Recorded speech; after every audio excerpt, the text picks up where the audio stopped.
Queensland is the last state to implement this. What took so long?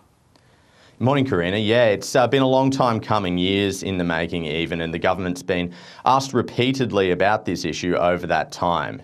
Now, it's important to note that schools have had the ability to sort of ban mobile phones at their own discretion, but for a large part that hasn't really included lunch breaks. Now, that all changes with this announcement because it'll be a blanket ban from what we've heard this morning. Phones will be banned in schools from the start of the day until the end of the day. That includes those breaks as well.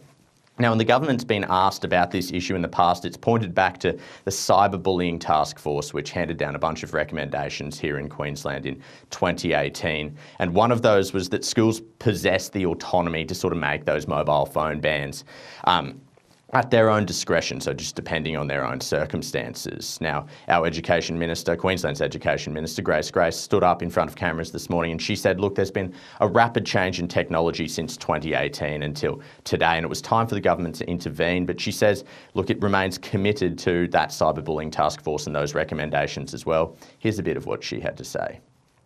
We want to make sure that we continue our nation-leading anti-cyberbullying work that we've been doing, and I think this will lend a hand to that. And once again, commendation to our principals and school leaders. But from term one, we will have a uniform approach.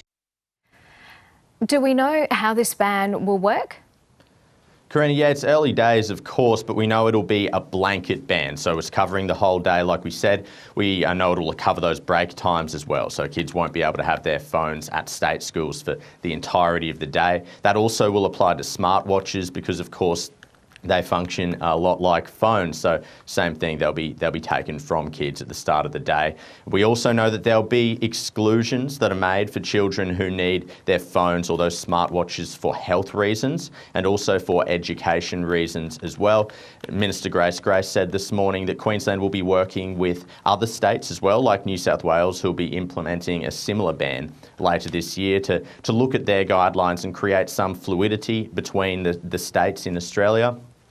And we also know that this won't apply to non-government schools in Queensland. But the Minister this morning, she said that, look, 95% of schools already have some sort of phone ban in place. And she didn't seem too stressed about there being some sort of dichotomy between state schools and non-state schools with these phone bans. So this will all start to take effect from term one next year as well.